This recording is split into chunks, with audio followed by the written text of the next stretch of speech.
Oh, hello.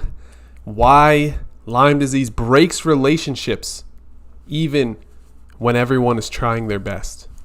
So, look, Valentine's Day is coming up. I wanted to make a special Lyme Healing Wednesday about relationships because so often I see this. So often I see people struggling with their relationships, people having trouble talking to each other, working things out when it comes specifically to Lyme disease. So this week I have posted a few podcast episodes specifically about relationships, and today is no different. We're going to dive into that.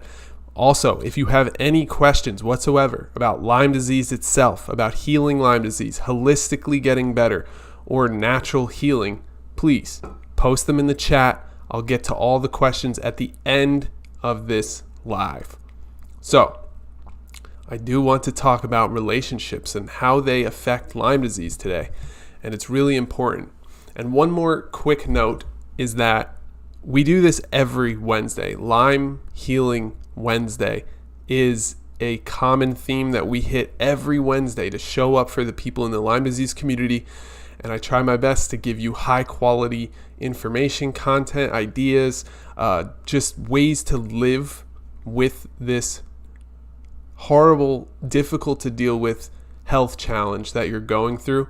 So if you're up for it, show up every Wednesday, be here with me, ask any questions that you have. I am here for you, and I want to help you specifically get better from Lyme disease and co-infections and all of the different nuances involved. And I know we can do this together.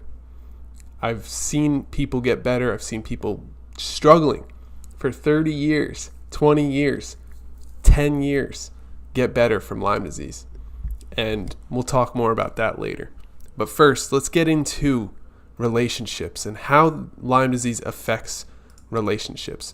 And before we start, I do want to preface this by saying I'm not a relationship expert. Sorry, I got some toothpaste here in my mouth. I just brushed my teeth before this.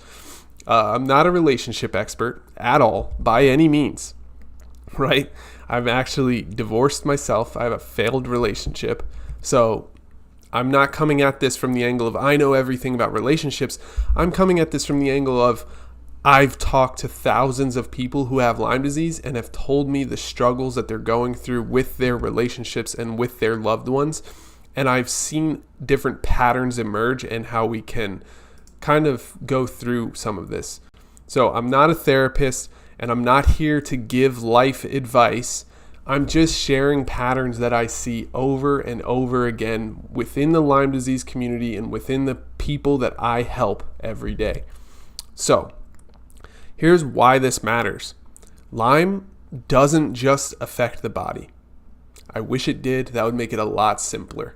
But unfortunately, it affects every area of our life, from our finances to our relationships to our career and our energy levels, which affects everything else. At the end of the day, our health is the foundation for everything else to be built upon. It is incredibly important that our health is in place if we want to have success and value in every other area of life, including our relationships. It quietly reshapes relationships, and even if you are getting better and you're on that path, it can change things when two people are dealing with this together. And most damage happens without bad intentions. People who are a loved one of someone with Lyme disease isn't trying to hurt you or blame you or hurt your feelings or pressure you. But so often we see those types of patterns emerge as they go down that path. The uncomfortable truth here is that most Lyme relationships don't fail from lack of love. They fail from loss of capacity and rising fear. So I'll explain what all of that means throughout this live. But just know, it's not because someone doesn't love you that your relationship is going through this hard time. And it's not because you have Lyme disease either. But effort does not equal connection. Those two things are not the same. Connection is completely different from effort. And trying harder doesn't always bring connection and closeness in your relationship. Explaining more to the other person often creates distance. It doesn't really help if you explain more about Lyme disease to the people that love you, even though they might have more information, more knowledge, more understanding. It may not work the way that people expect it to. And logic, unfortunately, can't regulate a nervous system that is overwhelmed and overramped. And our nervous system is at the base of most of the problems that we deal with Lyme disease. Not all of them, but having a stable foundation of a nervous system that is in parasympathetic mode, or a mode that is healing and resting and repairing, has a profound impact on the healing process. And logic just doesn't get you there.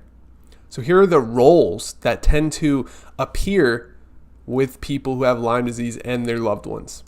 There is the patient, that is the person with Lyme disease, and the caregiver, the person who does not have Lyme disease.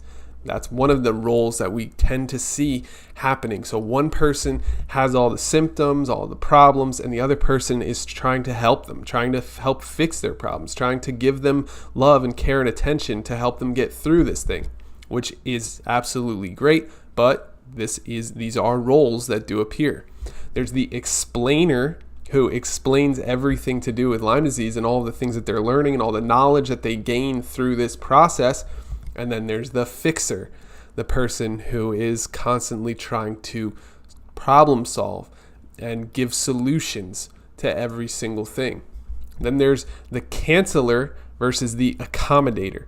So a canceller is someone that cancels plans pretty regularly, most likely because they need to. They probably don't have the energy or the capacity to do the things that people are inviting them to do. And the accommodator is someone who goes along with those plans being canceled and just kind of does whatever the other person wants to do. And look, no one chooses these roles. I'm not saying that they're a choice or that they're important to have or that you need to have these roles. I'm just saying these are the patterns. This is what we see happening to people over and over again. So here's what Lyme takes from people. It takes their energy. So if you have a lack of energy, it's really hard to have a solid, healthy relationship. It takes away reliability because oftentimes they need to cancel. They need to step back. They need to stop showing up. They need to have space for themselves, which doesn't always feel good in a relationship. They lack emotional bandwidth. So they don't have the energy or the bandwidth to put into a relationship or to put into emotions and connections. And Lyme disease takes away predictability. It's not a straight line constantly going up. When you're healing, it's often up and then it's down and up and down and up and down and up and down. You could feel great one day and then feel like complete trash the next day. There is no patterns or predictability when it comes to Lyme disease symptoms, which is part of the reason it's so difficult to deal with and so hard for people to understand and hard for people to get through. So when someone says, I'm tired, and they're dealing with Lyme disease, they're not talking about being sleepy, right? They don't just need a nap and it'll all go back to normal. They're not talking about being burnt out from working too hard or doing too much exercise. They're talking about a reduced capacity. Their body can't handle what it used to be able to handle because they're dealing with an increased microbial load, an overtaxed nervous system, and a body that's going through a really difficult health challenge. So oftentimes pushing today, like trying harder today, all it does is it steals from tomorrow. It takes that energy away from tomorrow and how you would feel the next day, right? So it's really important for loved ones to understand that. And oftentimes it takes a high level of empathy and understanding from loved ones in order for this to work. And there are some invisible changes that happen in the people that have Lyme disease. First of all, they could have a short fuse. meaning they could have a bit of a temper.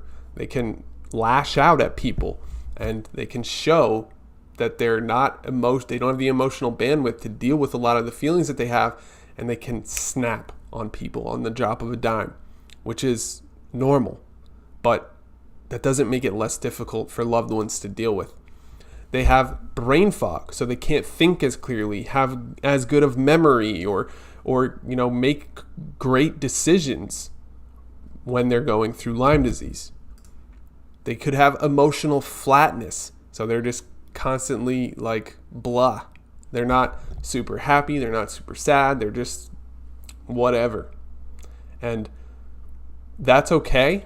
It's just that our loved ones can tell and they can feel that emotional flatness, and it's not always fun or exciting or interesting to be around someone who's emotionally flat. And they have sensory overload. They've got all of this overwhelm and ideas and things going on, and they're trying to figure out their body, and they're trying to figure out their way out of this thing, and they're just overloaded. They're overwhelmed. They've got so much to figure out in order to get through and to get out of this difficult time. So sometimes support is a positive word, right? We all like a little bit more support, but support can start to hurt. Support starts to hurt when helping becomes monitoring. That means someone is like, hey, how are you feeling now? Are you better now? Do you have energy today? And they're constantly monitoring you and asking you probing questions and trying to get to the bottom of what you're feeling. When care turns into pressure, that is a big no-no. You don't want to pressure people who have Lyme disease because, like I already explained, their nervous system is already overramped and overtaxed. They already feel a bit of urgency as it is, and that is a problem. The more urgency we feel, the more our body is actually held back from healing. That pressure creates more urgency, and that more urgency leads deeper into the hole that they're already in. And it's just difficult for the nervous system to handle all of the things that are going on. And when you add pressure, add urgency, it just makes it more difficult. And the body stays on high alert. It's looking for all these microbes, these microbial load that's higher than normal. It's trying to fight back. And at the same time, it's getting all of this sensory overload, and your body's just on high alert. It's physically on high alert by releasing more immune system cells and immune system messengers like cytokines. But at the same time, it's on high alert from basically just trying to figure their way out of this mess. So fixing can often backfire. If you've ever been in a relationship, you know that this is true, because fixing problems for other people removes autonomy from them. It takes away their agency and their decisions and their autonomy that they can make for themselves. It creates pressure oftentimes, and it skips over grief, which oftentimes people with Lyme disease are grieving the life that they had before, the body that they had before, the energy that they had before. And when you go right to trying to fix every single problem, you're ignoring the fact that they're going through something dark and difficult for themselves. And you don't want to ignore that. You don't want to skip over it because, again, it feels like pressure. It feels like urgency. And, oftentimes people don't want to be fixed. They want to be supported. They want to be understood. And that's about it. So often, I'm sure if you've ever been in a relationship, you've seen this. You've seen where someone's venting. They're telling you their problems. And if you are, oftentimes it's the man to a woman, the man will say, well, do this, do that. And you could try doing this. And they just start fixing solutions at the person. Meanwhile, the other person is like, I didn't tell you this so that I could get fixed. I didn't tell you this so you could fix the problem. I told you this so I could vent, so I could get this off my mind, so I could be understood, so that you would understand why I have no energy today, and so that I can kind of just tell you how I feel. I didn't need you to come in and try to fix the problem. I just needed you to listen. But here's the thought that nobody says. People with Lyme disease, unfortunately, and wrongly so, feel like a burden to their loved ones. They feel like they're causing drag. They feel like they're holding you back, and they feel like a burden. I know I did when I had Lyme disease, and I hear people tell me this all the time. And loved ones miss the old you. They miss the old life that they had. They miss the old version of you that had energy, that had passion, that had emotions, that was there and willing to show up and do everything that you're not currently able to do. And they might never tell you this, but that doesn't mean they're not thinking it. But so what happens is both parties just feel guilty for these thoughts that they have. So the person with Lyme, they feel like they're a burden, they feel like they're in the way, they feel like they're causing problems, and they feel guilty for feeling that way because they know deep down that they're ill. They need to show up for themselves right now. They need space right now. They need attention right now. And they're not a burden. They're just going through something. And the loved ones feel guilty because they miss the old version of you, and they don't want to tell you, I miss how you used to be, because it's not your fault. You didn't ask for this. You didn't, go seeking out to have Lyme disease or to go through a health challenge in your life. It came to you. It landed in your lap.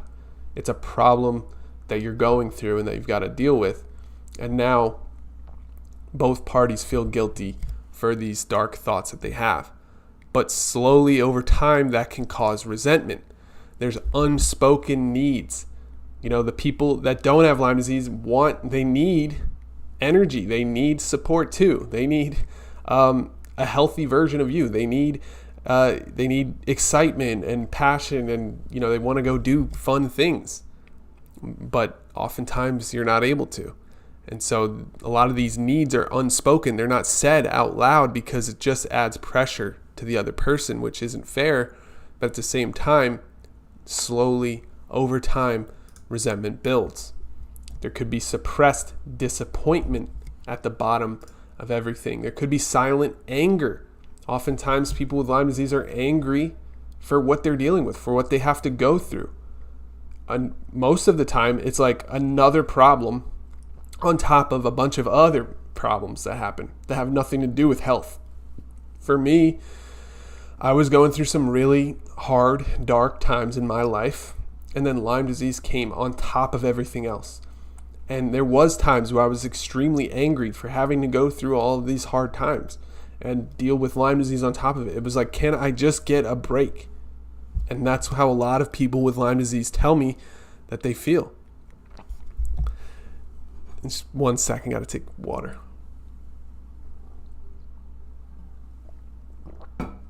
So here's why communication isn't always enough. You can't necessarily explain capacity loss away. Even just explaining it out loud and telling people or giving them the knowledge or helping them understand Lyme disease doesn't mean that your capacity comes back. The fact that you've lost a certain level of capacity, a certain level that you used to be at with your body, doesn't get fixed by talking about it. That's the unfortunate truth. It can feel slightly better when you talk about it, but it's not necessarily going to fix it when you talk about it. So communication isn't enough there. You can't logic your way out of grief. If you're grieving the old version of yourself, logic doesn't fix that. And oftentimes the relationship has to change shape into a new form of relationship in order for everyone to be okay. So here's what helps relationships survive. I've talked to enough people now that I see patterns here when it comes to making it through this and having a successful relationship. First of all, there needs to be an allowance for some unevenness, right? If one person was always taking care of the other person and now that person is sick, they're not going to be taking care of you the same way that they were before. The roles switch. The other person now is the caretaker. It's going to be uneven. There's going to be uneven chores, uneven responsibilities, uneven, you name it, right? A lot of unevenness is going to happen, and expecting it and allowing it to happen that way will help the relationship survive long term. If you can name any disappointments or problems that you have gently, without blame, without strife, without trying to hurt people's feelings, that is beneficial. That communication can go a long way. And at the end of the day, it's important to protect the bond that you have with each other over the outcomes that you're looking for. So here's what doesn't save relationships. Here's what actually destroys them. First of all, fixing. If you're trying to fix someone or change someone or make someone do things, that often pushes people away, even if it's well meant, right? If there's good intentions there, it's you're trying to help, but it can push people away. It doesn't feel good to be someone else's project or to be someone else's responsibility, and for other people to try and fix you and force you to do things just never works. It doesn't feel right. Forcing optimism or saying you need to stay positive and you need to, have a positive mind oftentimes feels like stop complaining and shut up, which is not the feeling that you want to give your loved ones. It doesn't help to force them to stay positive or have hope or, have optimism. It helps more to understand why they are not optimistic, or at least just allowing them to be how they are. Or forcing timelines. This one sucks really bad. If you're telling your loved one, you should be better by now. It's been a year. It's been a month. It's been this amount of time, arbitrary amount of time, your body should be healed. Maybe so, right? It might be that you should be healed, I guess, but that's not how the body works. Those timelines aren't real. I've seen people struggle for a year, 5 years, 10 years. I've seen them struggle for a month, a couple weeks, right? It's different for every single person. There's no one size fits all approach. There's no timeline that everybody sticks to. It's different for everyone. So trying to force them onto your timeline will only hurt the relationship. So here's a very healthy way to support.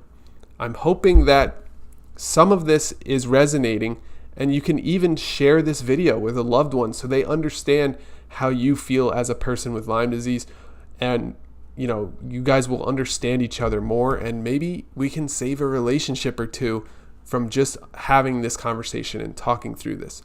First of all, ask before helping. So before you fix something for someone or give them a solution or try and move them in a certain direction, ask if they want that type of help. More often than not, they don't. They want to be heard, they want to be listened to, they want to be understood, but they don't want you to fix them. So ask first. It's very simple. Do you want me to listen, or do you want me to try to fix this? That's a simple question you can ask. I would say I try to ask it as much as possible these days, because now I understand how harmful it can be to have someone constantly fixing instead of just listening when the other person just wants you to listen. Instead of trying to manage someone or put them in a box or kind of force them in a certain direction or push them towards the way that you want them to go, just mirror what they're going through. Mirror back to them what they're saying so that they know that you understand, so that they know that you're there with them. That's a really healthy way to support. And let the person with Lyme disease lead the care. If you want to show up for someone with Lyme disease, one of the best things you can do is simply let them lead everything when it comes to Lyme disease and their care. And another thing you can do to help people with Lyme disease is just be there with them, right? Be in the grief with them. If they're feeling down and they don't want to go out, just be there with them. You don't have to fix it. You don't have to force it. You don't have to manage it.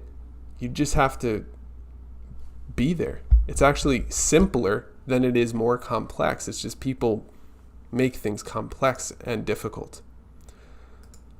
So overall, Lyme disease changes the rules for relationships, and it doesn't have to destroy love. This could be just another hiccup on the road, just another thing that proves to you how resilient and strong your partner is.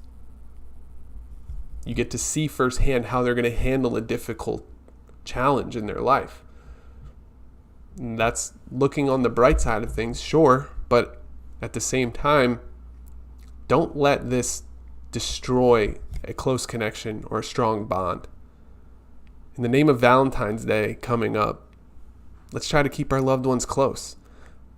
All you have to do is protect the bond while it's happening.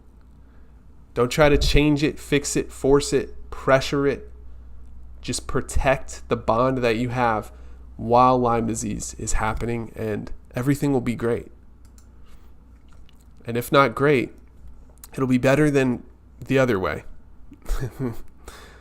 So hopefully those help you out today, and hopefully you're getting ready for Valentine's Day. And I did hear back from some people about relationships saying, I can't find a relationship, and I'm worried about infecting my partner. And can it be transmitted sexually? I actually have a video on this channel about that specifically, about whether or not Lyme disease can be transmitted sexually. So check out this channel. There's over 800 videos on this channel about Lyme disease specifically. Go ahead, poke around. If you have a question, it's very likely that I've already answered it and dove deep into the topic on this channel. And if you like this video and this channel, hit the thumbs up, hit the subscribe button, click all the buttons, comment, all that good stuff, because it lets YouTube know, okay, this person's making good content, and it shows it to more people that might need this help. So often I'm here talking and trying to help people, but if nobody sees it, then it won't help anybody. And so you just doing that simple 3-second task of clicking a button that says thumbs up allows YouTube to know this is high quality. Let's show it to more people. And that would mean the world to me. And I know it would mean the world to people that need this help. So beyond that, I did say I would answer some questions. I got a question in right before I went live from Dennis. I'm going to answer that now. And if you have any other questions, please post them in the chat. I'll be here, happy to help. Anything you need, just ask. So Dennis said, is there anyone who's had Lyme for more than 5 years who has gotten over it? It's a great question, totally fair. I did kind of already touch on this, but again, the short answer is yes. I've personally worked with people who've had Lyme disease for 30 years, 20 years, 10 years, and they got better. They took back their body. In fact, let me try and find, I know I have this somewhere nearby. I'm going to try and find this woman's story. I believe her name is Cheryl. There was also, I'll tell you a quick story where I don't have the information, but I have the story right here. I worked with a woman named Donna. She couldn't walk, and she had Lyme disease for about 7 years, and she was bedridden. When she did walk, she had to use a walker. She was not getting around well. She had a really difficult time, and I worked with her for a few months, and we stripped everything back. We created a whole new supplement plan, a diet plan. We got her taking the right supplements, the right herbs, the right diet, doing the right activities every day, detoxification stuff. We got everything in place, and slowly but surely, she started walking again. Then she was using a cane instead of a walker. That was one of the first things. I remember she called me and she's like, Ryan, I'm so happy. Thank you so much. I'm getting better. I can use a walker now. And it was like, whoa, okay, awesome. Then a few days go by, a few weeks go by. She calls again. She says, I don't even need a cane anymore. I'm walking further distances. I'm able to get to my mailbox now. And it was amazing. I couldn't believe it. I was so happy. I mean, I could believe it because we put together a really good plan for her. But at the same time, it's just so amazing to be part of these health transformations. Long story short, she ended up walking totally fine again. In the beginning of this journey, she had to hire people to help her like get around the house, and she had a farm with a lot of animals. She had goats and chickens and dogs, and she needed to hire people to get help with that because she couldn't walk well. She couldn't get around and do all those things easily. And so, but by the end of the program, she ended up, for lack of a better term, firing some of those people, which sounds terrible, but it was a really positive thing because she got her health back. She was able to do most of the chores herself, which is what she enjoyed doing. I know for some people, you're like, she got to do chores. That's the big outcome. But for her, she wanted to work on her farm. She wanted to help her animals, feed the animals, take the whatever. I don't have all those animals, so I'm not too sure, but feed the chickens, let the goats, feed the goats, walk the goats. What do you do with goats? But at the end of the day, she was ecstatic. She was so happy that we were able to help her actually get better, get out of bed, get to walking again. And she has her health back. So Donna, that's one of my favorite stories. And unfortunately, I should have got like a video or a written thing from her, but I never did. But here's one. I just clicked on a random review here, and it's from Luana. I'll share it with you. Hang on, let me share my screen.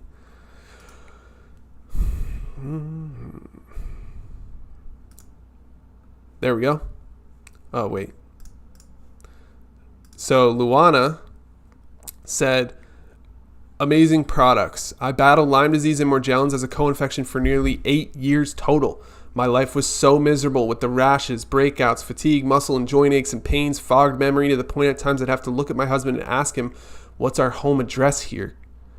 I can relate to that brain fog. I've had that type of fog in my life before as well with Lyme disease.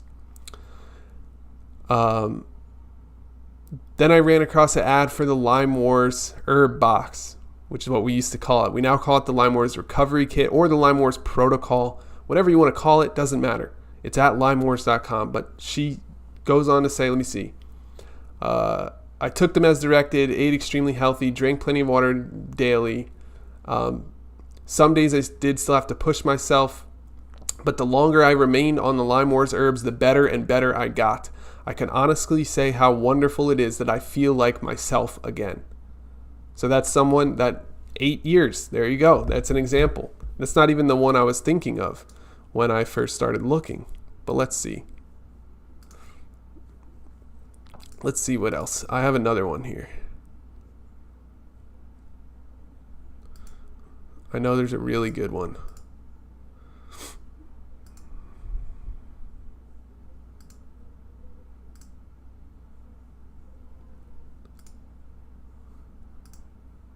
Here it is. Okay, 1 second. Let me share this one.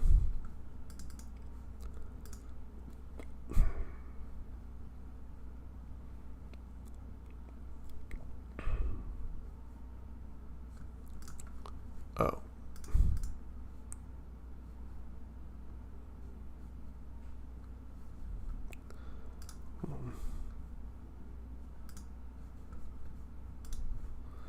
Sorry about this. Just give me 1 second. I want you to see this. It's really cool. Oh, here it is. Okay. Here we go. Okay, you can see that. She said, best Lyme product I've tried in 28 years. The Lyme Wars website, it started the Lyme Wars protocol. It literally changed my life. I was suffering daily for over 26 years with lingering chronic Lyme inflammation, neurological problems, and musculoskeletal pain. As a mother, wife, and business owner, I've fought against Lyme, stealing my energy and zest for years, for years. Ryan Kern's Lyme Wars products have changed my life for the better. I keep bottles of the herbs at my business and refer people to them weekly.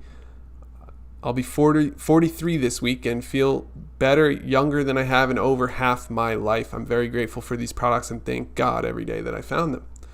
So, again, just another example I wanted to share real quick that, yes, it is possible to get better after 5 years. I just showed you one that was 8 years, one that was 26 years. I see this pretty regularly. It's not that insane for people to use the Lyme Wars protocol and get better after years and years of fighting. It's pretty regular, to my surprise, because I actually didn't have Lyme disease for 5 years that I know of. I actually don't know how long I had it because I got bit when I was a child. So there is a chance I did have it for 20 years. And I certainly, acted as if I had it for many, many years because I thought it would be beneficial to me to just basically assume that I had it for a long time. That way I would, I wouldn't leave any boxes unchecked. I wouldn't leave anything undone. So I basically assumed that I had it for a very long time and then acted as if I did. And I may or may not have. But I didn't know for sure that this would help people that have been dealing with it for 20-something years until I started this process, until I started Lyme Wars and created these products and third-party tested them to make sure they're safe from heavy metals and all the other extra added junk, made sure they were the highest quality product I could possibly make, and then charged less than a cup of coffee per day for them. And I started seeing, wow, like people can actually turn everything around if they just use this very simple protocol. And so it's been absolutely amazing. I couldn't be more grateful for the opportunity to serve the Lyme community and to help so many people get better. It's been humbling and just amazing to be part of people's health experience and their journey. So hopefully that answers your question, Dennis, about having Lyme disease for 5 years. And I just got another question that came in. It says, can I truly get rid of Lyme in my body, or will I have it for the rest of my life? That is a solid question. That's fair. I totally get it. Some people, it's actually very controversial and contested whether or not you have it for the rest of your life. The thing is, personally, I haven't had any symptoms now in 9 years. Many people get rid of their symptoms completely and lead a healthy and happy life, but it's very difficult to prove whether or not you still have the microbes in your body. And so you could potentially have microbes in your body and still be completely healthy. No symptoms, no problems, completely feeling like yourself, just like the ladies I just shared with you in those reviews. But other people think that, over time you get rid of those microbes. You kill them off by using these treatments. And both could be true. The problem is with the testing. We don't actually have a very clear picture because most of the testing revolves around the antibodies for Lyme disease, which peak in a certain window of time. In I believe it's 2 weeks to 60 days of having Lyme disease. That's when the antibodies are at their peak. So if you're beyond 60 days, you could have a positive test, you could have a negative test. It's only about the antibodies. So there's no telling whether or not the microbes themselves are still there, because you're not testing for microbes themselves. You're testing your body for antibodies, and antibodies stay in your system for decades. So really hard question to answer, but the truth is you can still be healthy, happy, and have your life back and feel like yourself again, even if you have Lyme disease microbes technically still in you. Your body handles them. Your immune system fights them. They're not controlling things. They're not hurting you anymore. They're not giving you symptoms regularly. And so it's hard to say whether or not people have Lyme disease microbes in them technically, but we do know that people get better. They reduce their symptoms. They get their life back. And that is what is important. So that is the goal of everything that we do. Not necessarily killing and eradicating microbes, but getting people to take back their body and feel like themselves again. That is the goal of my work. So hopefully that answers your question, Martha. And if anybody else has any questions, feel free to reach out. I'm going to put my email address in the chat here so everyone has it. And feel free to reach out. We're here for you no matter what. I know that this illness can feel very isolating, very lonely at times. And if you're someone dealing with it, if you just want to talk, reach out. If you need question answered, reach out. Myself and my team will be here to support you every step of the way. We want to see you take back your body and feel like yourself again. And we know you can do it because we've seen hundreds of other people do it. And we've worked with thousands of people at this point. So let's get to it. Let's keep going. You can do this. Just keep going. And happy Valentine's Day from myself to you. I'm sending you love, and hopefully you and your loved ones enjoy the holiday. I will see you next Wednesday at noon. I've been doing this now for a while. Every Wednesday at noon, I'll be here. I hope you'll be here too. And I'll see you next time. Bye-bye.